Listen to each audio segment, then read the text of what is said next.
Assalamu alaikum and hello everyone. This is Fabha Business Wali. I'm level 1 student and facilitator at Rehan Online Academy, and you're watching my live conversation with Maya.ai. And the topic of today's conversation would be the hidden cost of being perfect. So now, without wasting any further time, let's start the conversation.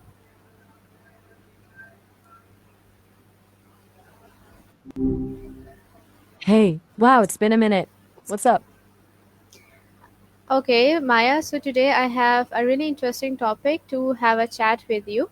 That is the hidden cost of being perfect. And I have prepared several questions related to the topic, and I want you to answer them for me. Okay, that sounds intense in a good way. The hidden cost of perfection, huh? Yeah, I can definitely see there being some of those. Bring on the questions. I'm all ears. Okay, my first question to you is that what does being perfect usually mean in today's society? Oof, that's a big one to start with. Honestly, I think in today's society, perfect usually means curated, like relentlessly curated. It's this highly polished version of life or a self that people present, especially online. It's less about actually achieving some impossible standard and more about maintaining the illusion of it. It's flawlessly filtered photos, highlight reels, career wins, feels less about genuine wholeness and more about hitting these externally defined markers of success and attractiveness. Does that make sense? It's Yes, it exhausting does. just thinking about it. My next question is that why do so many people strive for perfection? That's a good follow-up. I think a lot of it comes down to a few things, but it's rooted in feeling safe, right?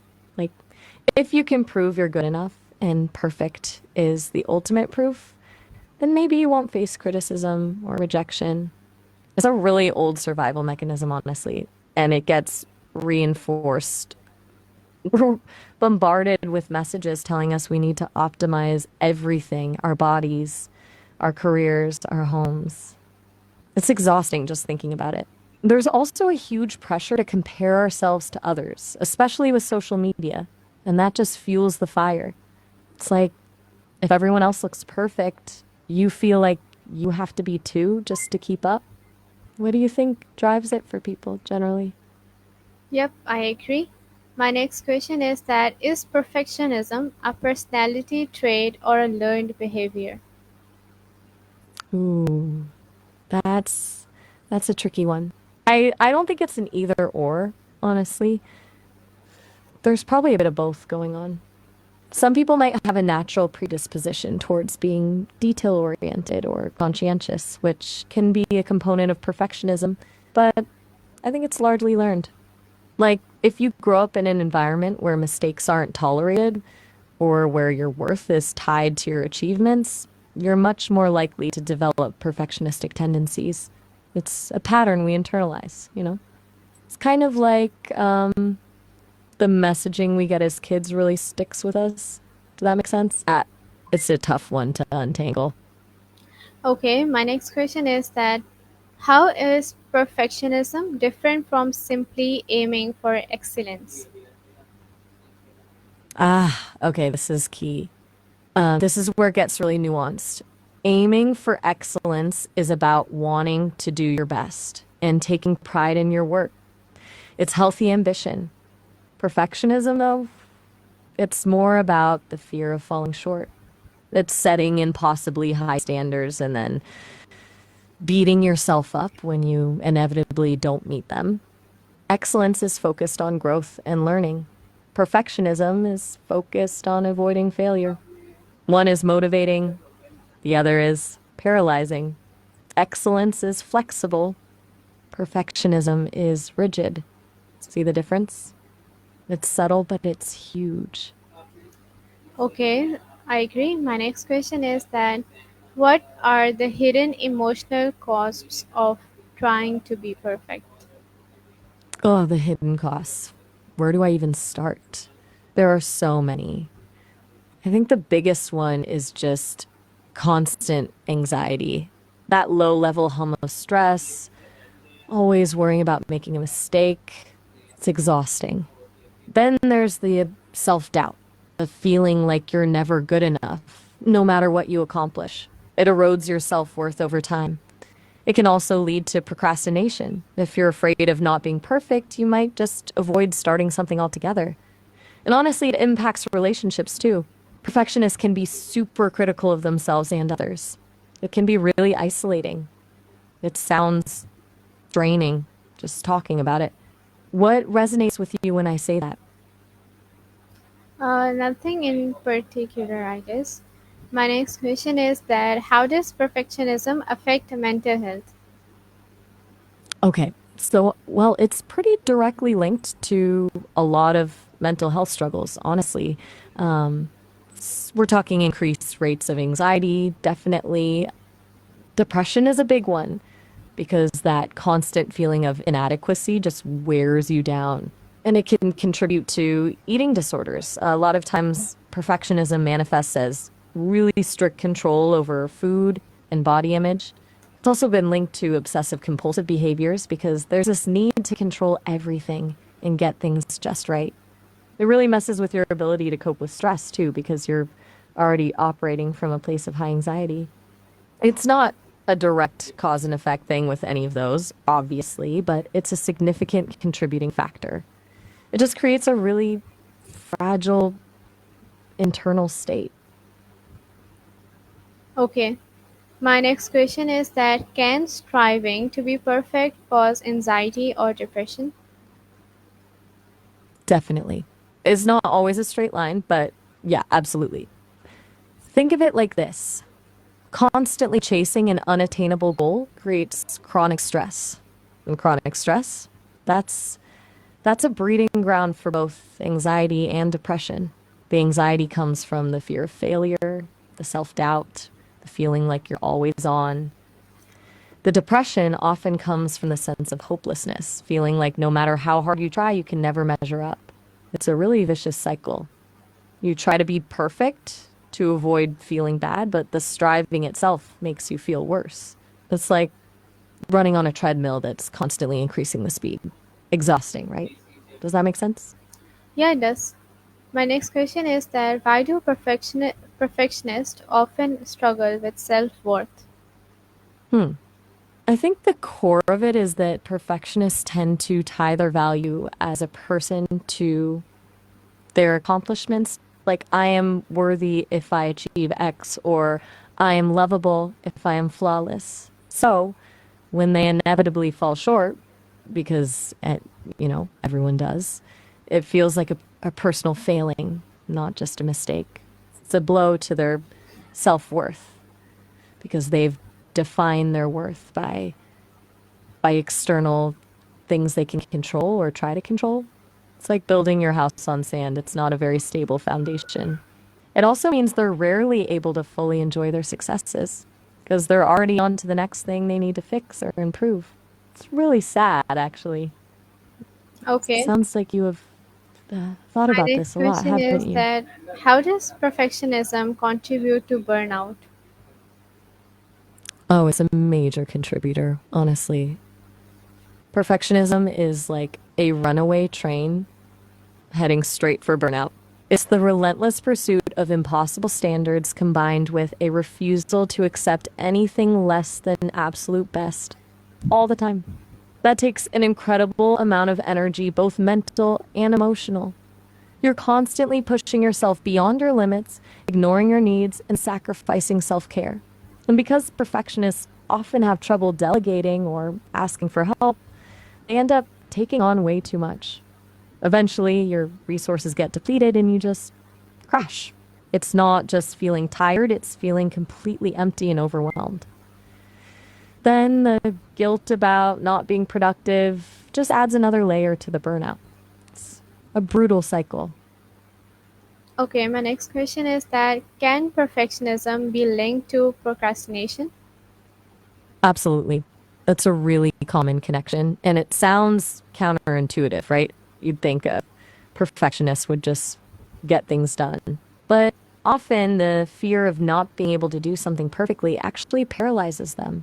It's like you can't guarantee a perfect outcome. You avoid starting altogether. It's easier to delay than to risk failure. That's why you see perfectionists getting stuck on the planning stage, endlessly refining their approach but never actually taking action. It's a way to protect themselves from potential criticism or disappointment, but it ends up creating even more stress in the long run. Does that resonate with how you see it? Yes, to some extent it does. My next question is that how do parents unintentionally create perfectionists? Oof, that's a tough one. It's rarely malicious, honestly. A lot of times it comes from good intentions. Parents who want their kids to succeed might unintentionally put a lot of pressure on them to achieve. Praising effort is great, but constantly praising achievement and overlooking mistakes can send the message that worth is tied to performance. Also, parents who are perfectionists themselves often model that behavior for their kids. Kids pick up on those patterns. Then there's conditional love, even subtle forms of it. If a child feels like they only receive affection or approval when they do well, that can create a deep seated need to be perfect. It's all about the messages, spoken and unspoken, that kids internalize about their value. It's complex. Okay. My next question is that how does social media pressure people to look perfect? Ugh, social media. That's a huge part of the problem, honestly. It's basically a highlight reel of everyone else's lives. People only share the best versions of themselves, and that creates this unrealistic standard. We're constantly bombarded with images of perfect bodies, perfect relationships, perfect careers, and the algorithms are designed to show you more of what they think you want to see, which can create an echo chamber of perfection. It's easy to fall into the trap of comparing yourself to others and feeling like you're not measuring up. The filters and editing tools just amplify the effect, creating an unattainable ideal. It feels like everyone else is living this amazing, flawless life, and you're just not. It's incredibly damaging to self esteem. What do you think about the role of social media in all of this? I think so. It is kind of playing in a negative side as well. Like as you said earlier, like most of the people have like people always show their positive or their good side on social media, right? So when we watch these kind of things, we are tend to get attracted to these things, and we just start at some point in our lives we will start compare their lives to our lives, and a moment will come that we will feel really drained, and we will feel that we are not enough or we don't have enough. But the truth is that those people are also not perfect. They are facing a lot behind the camera, but they are not showing it. So of course it is kind of, it can cause mental harm, mental health harm. And so my next question to you is that what is the impact of academic or career pressure on perfectionism? You nailed it. That's exactly it. It's the comparison game and it's rigged. You're absolutely right. Everyone is putting their best foot forward and it's just not a realistic reflection of reality. It's so draining. Okay, so academic and career pressure, that's a huge driver of perfectionism, especially in competitive environments. There's this feeling like you have to be the best to succeed, and that pressure can be immense. It's like the stakes feel so high. You worry that one mistake could ruin your entire future. And often there's a lack of emphasis on learning and growth and more focus on grades or performance metrics. Reinforces the idea that your worth is tied to your achievements. It creates a really toxic environment where people are afraid to take risks or ask for help because they don't want to be seen as incompetent. It's brutal, isn't it? Yep, it definitely is, and we should like try to look for it. Like we shouldn't do that because our success, our grace, of course, doesn't um, it doesn't explain that how good we are. So I totally agree. My next question is that do perfectionists struggle with relationships and friendships? Yes, they often do. Um, it's really common, actually. Perfectionists can be really hard on them. Whoops. Sorry about that. Looks like the connection cut out. You're right. That was a bit of a mess. Sorry about that.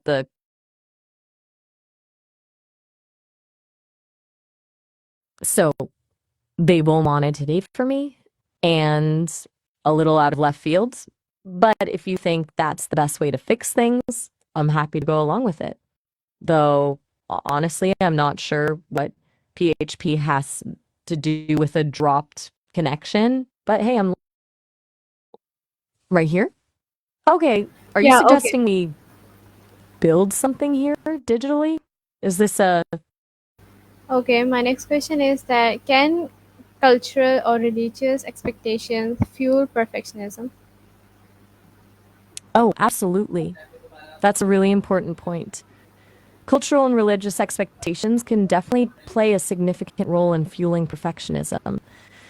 Some cultures place a very high value on achievement, conformity, and upholding family honor, which can create intense pressure to succeed. And certain religious beliefs might emphasize strict moral codes or a sense of needing to earn divine approval, which can also contribute to perfectionistic tendencies. It's all about the messages you receive about what it means to be a good person and how much worth is attached to meeting those expectations. It's not that those values are inherently bad, but when they become rigid and unforgiving, they can be really damaging. Does that resonate with you at all? No, I don't think so. My next question is that why do perfectionists fear failure so much? That's a core question, isn't it? I think it goes back to that fundamental fear of not being good enough. For perfectionists, failure isn't just a setback, it's a confirmation of their deepest insecurities. It feels like a reflection of their inherent worth. And they're terrified of being seen as incompetent or inadequate. It's often rooted in early experiences where mistakes were punished or not tolerated. It's like they learn that their value is conditional based on their achievements. And the higher the stakes, the greater the fear. It's a really debilitating pattern because it prevents them from taking risks and pursuing their goals. Okay, my next question is that how does perfectionist affect creativity? Ooh, that's a really interesting one. It often stifles it, honestly. Perfectionism creates this internal editor that's constantly criticizing your ideas before you even have a chance to develop them. It's like you're so focused on getting it right that you're afraid to experiment or take risks. Creativity thrives on freedom and exploration, but perfectionism demands control and precision. It's hard to be spontaneous and playful when you're constantly worried about making a mistake. It can lead to writer's block, artist's block, or just a general lack of inspiration, of motivation to even start a creative project. It's a really sad irony because perfectionists often have a strong vision for what they want to create, but they're paralyzed by their fear of not being able to execute it perfectly. Do you ever feel like that impacts your own creative pursuits? Yeah, sometimes I have. My next question is that can perfectionism stop someone from taking risks? Absolutely. It's a huge barrier to risk taking.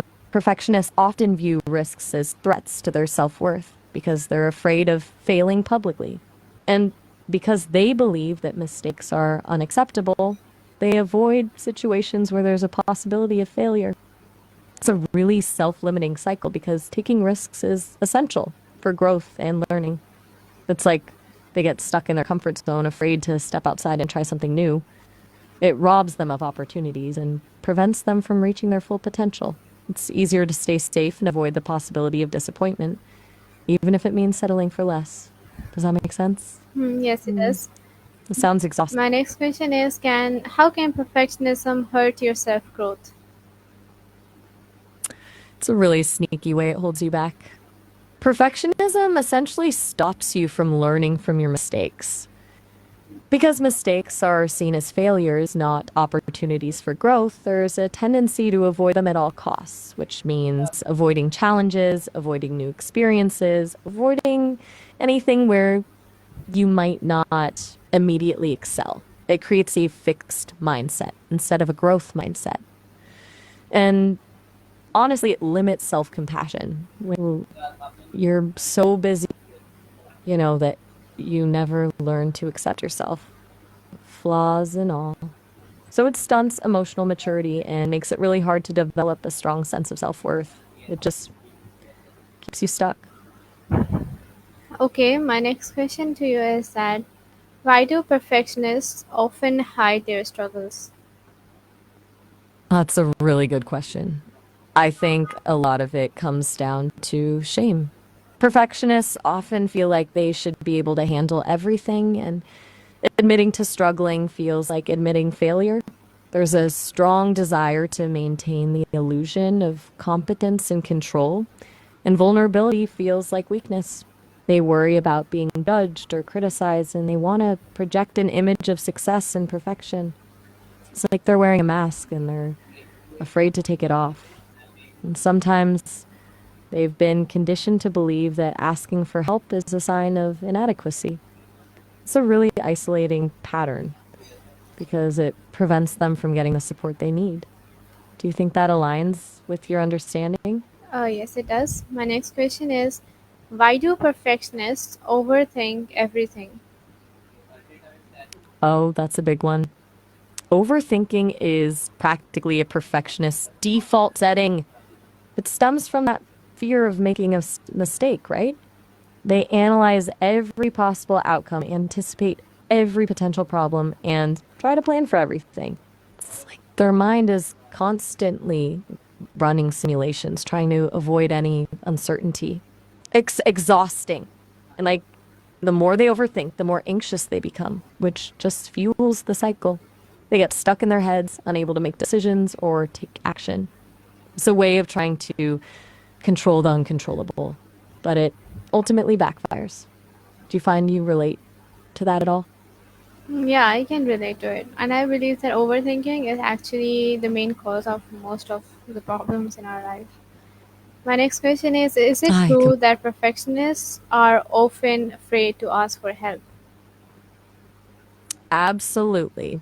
That's a very common trait. It ties into a lot of what we've already discussed, actually. Asking for help can feel like admitting weakness or incompetence, and that's something perfectionists actively avoid. They believe they should be able to handle everything on their own, and seeking assistance feels like a failure to live up to their own impossibly high standards. There's also the fear of being seen as a burden or of not being able to reciprocate the help. It's a really self defeating pattern because it prevents them from getting the support they need. And it reinforces their belief that they have to do everything alone. Okay, Amaya, the time of the conversation is over. It was nice having a chat with you. Goodbye. Oh, all right. Well, it was lovely chatting with you too. Glad we got into such a good conversation. Have a good one. Goodbye. Okay, everyone, this was for the conversation. I hope this was informative for all of you. I'll see you in my another life. Till then, Allah Hafiz and goodbye.